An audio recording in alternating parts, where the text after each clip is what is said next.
So it's the 1st of July, a few days before the open auditions. Pre-registration opens at 2 p.m. PST. I am sitting there on 159, refreshing the shit out of that page, just super ready for this. I felt like a college student trying to get into like a really popular class that I needed for my major. It's just so nostalgic. Anyways, as soon as it opens, I am scrolling and typing my shit at like 100 words per minute. Like I'm not wasting any breath, any moment here. And thankfully, I get in. I felt so relieved. I refresh the page, and before you know it, all the time slots for registering are full. Jesus Christ. So each day after that, the pressure started to sink in more and more. I was losing sleep over this shit. It's not good, but I mean, hey, it wasn't necessarily just nerves. It was anticipation. For a while, there's been a bit of a dry spell for voice acting if you're not in an agency. And I don't know if it's the time of year or whatever, but there's that, and like my struggles with finding a regular day job, that doesn't help either, along with the fact that I had a lot of things going on with my personal life. So this huge whirlpool of emotions was just messing me up inside. It's not good, but in hindsight, I kind of needed that, and I'll explain why later on. Anyways, to beat the line, I had to wake up extra early, and my friend, bless his heart, by the way, my homie Isaac, he volunteered to, get up early himself and take me there. He had to get up earlier because he lived like an hour away from the convention, whereas I was just nearby. Woke up early, drove me there, and brought his camera, and then we found parking, and then it was kind of smooth sailing from there because thankfully we beat the line for registration, there wasn't even a line that time. We got there at 6:30, so we just got in, got our badge, and then, got to the venue where the open audition was being held. Now, there was a line for that one, but thankfully we were early enough to not be too far in the back. We were like closer to the front, so to speak. And then we just spent 3 hours waiting, talking about life. It was kind of nice. It was a good talk, very therapeutic. It kind of cleared my mind a bit, but also grounded me, reminded me of why I do this in the first place, right? Anyways, enough about that. We get in. Thankfully, for those who pre-registered, they can skip the line. Thank God. Obviously, that just makes sense. We got our number and letter based on the time slot we registered for. I registered for like the second earliest time slot. I didn't want to go in too early. Being a little devious here, I figured, that little extra time to watch others do stuff and kind of learn from them, learn what kind of scripts were being given. You don't want to register for like the later time slots because one thing I noticed was that the later people were rarely ever selected. You got to put yourself in the shoes of a casting director, right? They're going to listen to literally hundreds of these auditions, these samey sounding auditions. It kind of just grows tiresome. So anyways, fast forward to when it's your time to audition. My group was called, and we went backstage. We got our scripts. There are like at least 10 different archetypes to choose from. So knowing what kind of character archetype you do well is pretty important here. Really important. But thankfully, I didn't have a problem with that. I was listening to the early performances. I knew right away what I was going to choose. So I chose that. What I chose was the inspector. The character for an inspector, from my interpretation, was this cool, tough, kind of very confident and charismatic with a bit of a wild side, like a bit of a cowboy cop, so to speak. Has no problem dishing out justice. And here's something that may be a bit of a secret, or maybe not, who knows. But you can draw from other sources as inspiration for your performance. So for me, when I saw the script, when I saw the character description, right away I thought, this guy's kind of like Shilong Lang from Ace Attorney. So I modeled my personality after that. Note that I said personality. You don't want to worry too much about your voice. Just think about the vibe you want to have and you want to convey to others, while also having a clear visual of the scenery and who you're talking to. Because you get like 5 different lines. They expect different emotions and delivery. So you need to have like 5 different scenarios visualized clearly in your head. And you have plenty of time to prepare for that if you've done it for a while, that is. Because when you're backstage, you have like around 5 minutes, which was more than enough time for me. Again, that coupled with the advantage of going the second earliest, right? Hey. So by the time I got on stage, the nerves kind of faded away when I was in front of the mic. I was just ready. Although I will say there was one time where my mind blanked, and I went on stage before I was called. That was not good. I should have just waited until my name was called before I went on stage. I don't know what the hell I was doing there. That was a bad first impression on my part. That just took away any stage presence I had, and I think that might have fucked things up for me a bit there. But anyways, the moment I got on stage, I was just completely locked in. I wasn't even nervous like most others were, probably because I was already nervous a few days before, and at that point it's just like, but also because I'm used to speaking in crowds. I've trained in public speaking for years now, and I've also trained in voice acting. Essentially, I was trained for this moment. I was prepared for this moment, and I felt prepared. All I needed to do was give the audience the best goddamn 30 seconds of voice acting I could possibly give. And I'd like to think that I delivered that. I gave it my all, and, well, you know what? You be the judge. Here, take a look. I'm an upper-level inspector, sent here by the Knights of the True Cross. And who might you be? I'm here on strict orders to take you down. Nothing personal. I'll make it quick.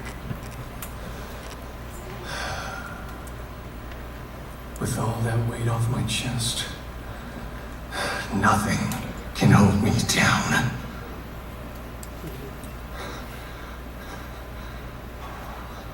All communication has been breached. We're completely surrounded. You think you can just do whatever you want? Two can play at that game. Thank you so much, Preston. I tried to give a more grounded kind of performance. Obviously, it was a big risk considering most of the other performances were a lot more like theatrical. It didn't really work in my favor, but you know, you live and learn. I'm glad I at least tried something different. I lost myself in the moment. I lost myself in the scenery. I gave it my all. Unfortunately, you know, I didn't win. I didn't get the finalist. But that's just the nature of the industry. The thing is, you know, when I was listening to everyone's auditions, okay, half of the finalists, like, when I listened to them for the first time, I knew, yeah, no, they're getting finalists, right? And then the other half, I was like, really? You chose that person? I mean, I guess. It's a very volatile industry, right? You never know what happens. But anyways, just another minor thing. I had like a different cosplay in mind, but the props and stuff didn't come in time, so I just had to resort to my safe backup cosplay, which is Shinada from Yakuza 5. I originally wanted to cosplay as Miles Edgeworth. You know what? I think I could have used Edgeworth as like a character inspo for that Inspector script. Because, I mean, in a way, you know, you could interpret it as him. But I digress. So I didn't win. And it bummed me out for a bit because now I'm like, oh man, what the hell am I gonna do?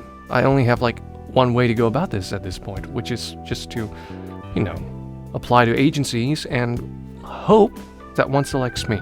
Because during this time, I'm still waiting for my commercial demo to be produced. I recently recorded it at Real Voice LA. Really nice folks, by the way. I already have my character demo, and it's just trying to find gigs on voices.com. Anyways, I was bummed for the day, but you know what? The day did not end there because we did have some things planned. The thing about Anime Expo, right? The reason why it's so crowded because there's a lot of cool stuff that goes on there, such as screenings and panels. We paid like $100 to get here. We might as well make the most of it. So we try to attend as many events and activities as possible.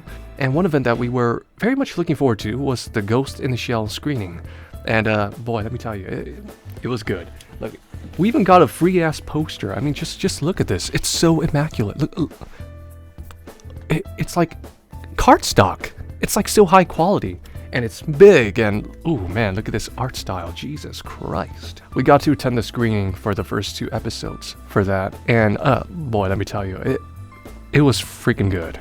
It was a visual treat, visual eye candy. I'm not just talking about the Major herself. And the sound design and the soundtrack and everything was amazing.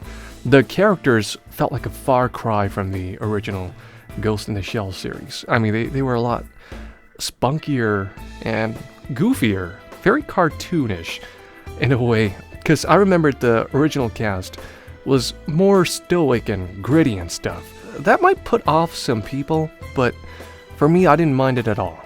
Because I felt like the original Ghost in the Shell was boring as shit, even though it was cool to look at. This Ghost in the Shell was a lot more interesting. It had a lot more going on, and a lot of action. It was very well animated, and it looked amazing. So that was a really fun screening we got to attend. And then after that was the Marriage Toxin panel, and let me tell you, I wish I had discovered this anime sooner. This anime has made its way into my heart. It is my current favorite anime right now. It is such a good romance story, as well as action and comedy. And it's so well animated with like a great soundtrack. It's just everything I look for in an anime. It just subverts like a lot of the romance anime tropes, because let me tell you right now, I absolutely hate romance anime and manga. I just don't like any of it. I've tried, but the MCs were either insufferable or stupid, or just like the plots were just not interesting. Marriage Toxin just changes everything. It is so cleverly made. Honestly, if I discovered this anime sooner and finished it, I probably would have just prepared a Garo cosplay instead of Shinada cosplay, because I already have the clothes for him and everything. And I like Garo. He's such an endearing character.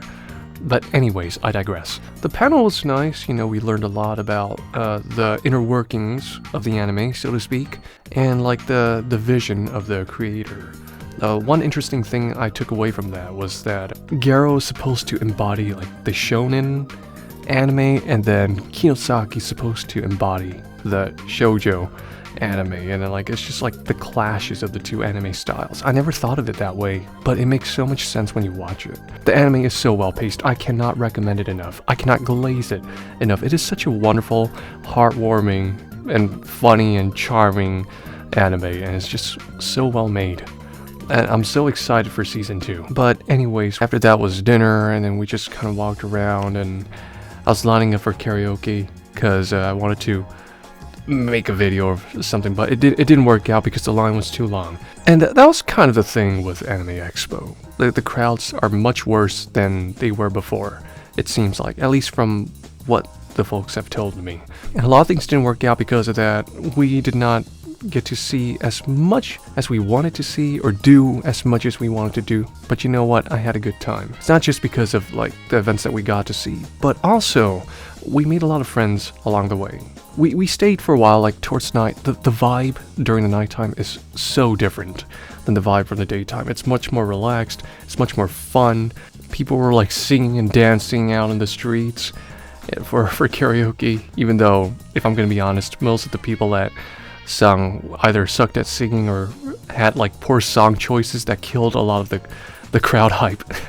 But the few bangers that were really helped elevate the mood. Overall, it was a really interesting experience, very memorable. It is a core experience if you are at the very least a casual fan of anime or even games. They had a lot of stuff going on. A lot of really cool cosplay stuff, like the meetups and everything. There were a lot of great cosplays, of course, right? But overall, would I go there again? Absolutely fucking not. The crowds are insane. The event, it didn't feel as well organized to account for the crowds. It is a lot of time wasted just waiting in line. It is essentially like, for a good chunk of the day, it is like Disneyland but worse. Disneyland, but you're surrounded with the smelliest pieces of shit ever. Well, at least just some of them are smelly. Most of them are okay, or they're just doing cosplay or whatever.